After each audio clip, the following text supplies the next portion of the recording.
여러분 잘 여기 보십시오. 우리에게 정확한 교훈을 주고 있는데요. 하나님의 나라는 먹는 것과 마시는 것이 아니다. 하나님의 나라는 오직 성령 안에 있는 의와 평강과 희락이라. 이런 말씀입니다. 이 말씀을 아주 쉽게 이렇게 적용해 봐도 좋겠다 싶습니다. 하나님의 나라, 이 거창한, 너무도 소중한, 우리가 그렇게도 꿈꾸는 그 하나님의 나라, 그 하나님의 나라 부분에 교회를 한번 교회라는 이름을 거기다 집어넣어 봅시다. 그리고 읽어보는 것입니다. 교회는 먹는 것과 마시는 것이 아니다는 것입니다. 교회는 오직 성령 안에 있는 의와 평강과 희락이라. 이렇게 읽어내 보면 금세 우리에게 와닿는 하나님의 말씀이 될 수 있습니다. 그렇습니다. 하나님의 나라를 이루는 것, 그것은 이 땅의 교회들이 해야 될 중요한 과업입니다. 성도 여러분, 우리 교회가 하나님의 나라를 이룰 수 있게 하십시다. 여러분, 하나님을 기쁘시게 하는 것이 바로 하나님을 높이는 일입니다. 따라서 우리 교회가 새해에는 하나님만 높이는 교회, 하나님만 기쁘시게 함으로 하나님 나라를 이루어가는 우리 교회가 될 수 있기를 축원합니다. 그 속에 우리가 할 일이 있습니다. 성도인 우리가 할 일, 그것은 의와 평강과 희락을 만들어가는 일을 하는 것입니다. 성령 안에서 그 일을 해나가는 것입니다. 크게 두 번째 생각할 것, 교회는 세상을 섬기는 공동체가 되어야 된다는 것입니다. 우리가 사랑하는 교회는 세상 속에 있습니다. 하나님 나라에 있지 않고 하나님께서 그렇게도 교회를 통해서 이루시기로 하신 이 하나님 나라인데, 교회는요 철저하게 세상 속에 있습니다. 그거 우리는 직시해야 됩니다. 교회 안에 들어와서 우리들이 서운할 때가 있어요. 교회가 말이야 막 이러면서 서운한 일들을 경험할 때가 있습니다. 하지만 가만히 생각해 보세요. 우리가 사랑하는 하나님의 교회가, 이 교회가 하나님의 나라에 속해 있지 않고 세상에 속해 있습니다. 하지만 세상에 있으면서 부단히 하나님 나라를 꿈꾸고 있는 공동체가 교회인 것입니다. 우리 예수님은 그렇게 말씀하셨죠. 하나님이 세상을 이처럼 사랑하사 독생자를 주셨으니 이는 그를 믿는 자마다 멸망하지 않고 영생을 얻게 하려 하심이라. 우리가 잘 아는 주님의 말씀입니다. 그러므로 하나님을 사랑하는 이 땅의 교회들도 하나님을 사랑하듯 세상을 사랑하며 살아야 합니다. 이것이 바로 세상을 섬기는 교회의 모습인 것이죠. 어느 날 율법을 해석하고 가르치는 일에 능한 율법 해석과 가르치는 일의 전문가인 서기관 중에 한 사람이 예수님을 찾아왔습니다. 그리고 예수님께 묻습니다. 모든 계명 중에 첫째가 무엇입니까? 몰라서 물은 건 아니었을 것입니다. 앞에 본문 중에 여러 가지 많은 변론을 주님께 해내고 있는 많은 사람들이 있었습니다. 그 복잡한 변론의 과정들이 있을 때쯤 서기관 한 사람이 찾아와서 예수님께 물은 질문입니다. 모든 계명 중에 첫째가 무엇입니까? 여러분, 10계명은 계명 중에 짤막한 것 같지만 그 계명이 조금 더 넓혀지면 구약에 정말 많은 율법의 말씀들이 많은데, 그 율법에 능통하고 그 해석을 잘했던 서기관 한 사람이 찾아와서 예수님께 물은 거예요. 계명 중에 첫째가 무엇입니까? 예수님을 약간 시험에 빠뜨리려고 했을 수도 있습니다. 첫째가 뭐냐? 그런 질문입니다.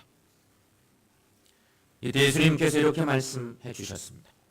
마가복음 12장 29절 31절 말씀인데 여러분 자막을 통해서 한번 자막의 말씀만 보도록 하겠습니다. 첫째는 이것이니 내 마음을 다하고 목숨을 다하고 뜻을 다하고 힘을 다하여 주 너희 하나님을 사랑하라 하신 것이요. 둘째는 이것이니 내 이웃을 내 자신과 같이 사랑하라 하신 것이라. 이보다 더 큰 계명이 없느니라. 아멘. 이 말씀에서 우리가 기억해야 할 중요한 사실이 있습니다. 하나님을 높이는 삶, 즉 하나님을 온전히 사랑하는 일이 모든 계명 중에 첫째라는 사실입니다. 여러분 믿습니까? 바로 그렇습니다. 성도의 삶은 이렇게 하나님을 온전히 예배하고 사랑하는 삶이 중요하다는 것입니다.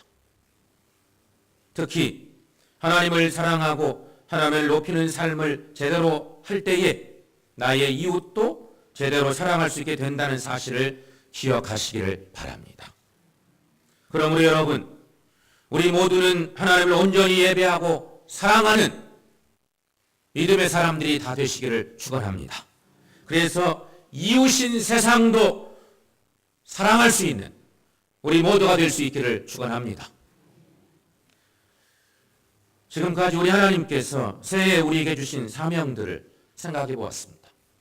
간단히 말하면 하나님을 높이는 공동체, 그리고 세상을 섬기는 공동체입니다. 이것이 새해 새 성전을 허락해 주시고 새 마음을 가지고 주님의 교회를 섬기고 하나님을 사랑하기를 원하는 우리에게 주신 하나님의 사명입니다. 그렇다면 여러분, 이 귀한 주님의 사명을 붙들고 우리가 가장 기본적인 질문을 다시 한번 또 던져봅시다. 교회가 뭔가 하는 것입니다.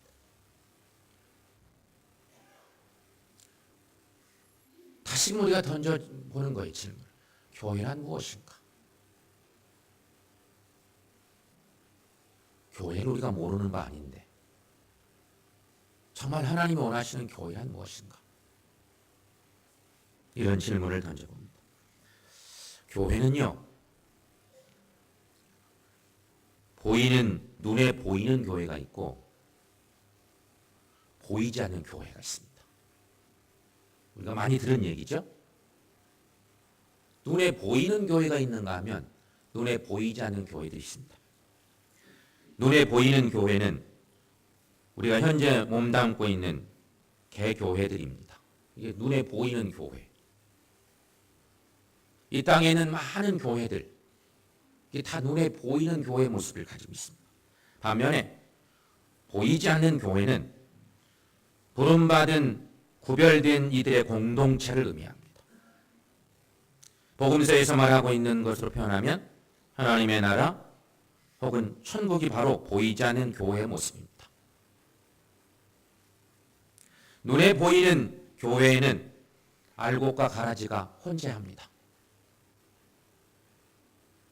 어느 날 예수님 앞에 제자들이 한 얘기도 기억나죠? 알곡과 가라지가 있을 때 뽑아버릴까요? 내버려 두어라. 나중에 다 구별된다. 주님이 그런 말씀도 하셨죠. 마찬가지입니다. 눈에 보이는 교회에는 알곡과 가라지가 혼재해 있습니다.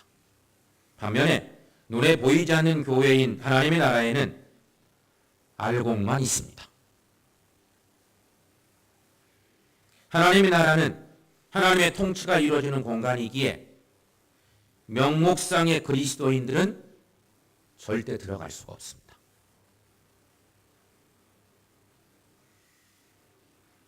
그게 하나님 나라의 모습입니다. 이는 결국 보이는 교회는 보이지 않는 교회를 지향해 나가야 한다는 의미도 됩니다.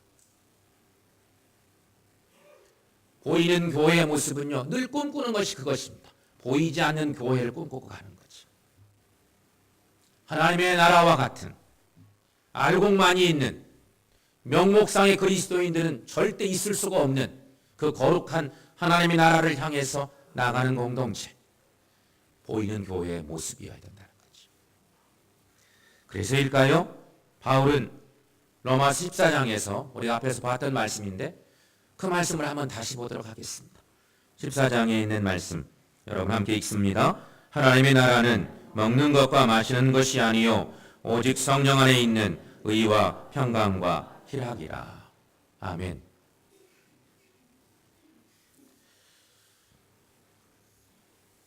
그러므로 여러분, 교회는 먹는 것과 마시는 것으로 시작할 수는 있습니다. 아니, 그렇게 시작할 것입니다.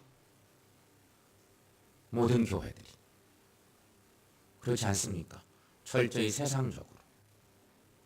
세상적인 방법으로. 그것을 다 털어낼 수 없어서 시작합니다. 하지만 결국에는 의와 평강과 희락이 넘치는 하나님 나라가 되어야 한다는 말씀입니다. 성도 여러분, 우리 교회도 주님이 말씀하신 이 말씀에 의지해서 먹는 것과 마시는 것으로 시작할 수는 있지만 의와 평강과 희락이 넘치는 하나님 나라를 만들어가는 우리 교회가 될 수 있기를 축원합니다. 사랑하는 성도 여러분, 새해에는 우리 교회가 하나님을 높이고 세상을 섬기는 교회가 될 수 있기를 바랍니다. 그 일을 누가 할까요? 우리 모두가 그 일을 해나가는 것입니다. 너무도 큰 과제이지만 새 성전을 허락해 주시고 새 마음을 가지고 주의 일을 감당하기 원하는 우리에게 우리 하나님이 주신 사명입니다. 그러므로 여러분, 의와 평강과 희락이 넘치는 하나님의 나라, 그것이 우리 하나님이 기뻐하시는 하나님의 나라인데 그 하나님의 역사, 하나님의 능력이 가득 넘치는 새샘 교회를 이뤄가고 우리 한 사람 한 사람이 의와 평강과 희락으로 많은 씨앗들을 심고 하나님이 기뻐하시는 열매를 거둬내는 한 해의 삶을 살아가는, 그래서 우리 교회가 그런 놀라운 주의 은혜로 충만한 복된 교회 만들어 나가는 우리 모두 될 수 있기를 축원합니다.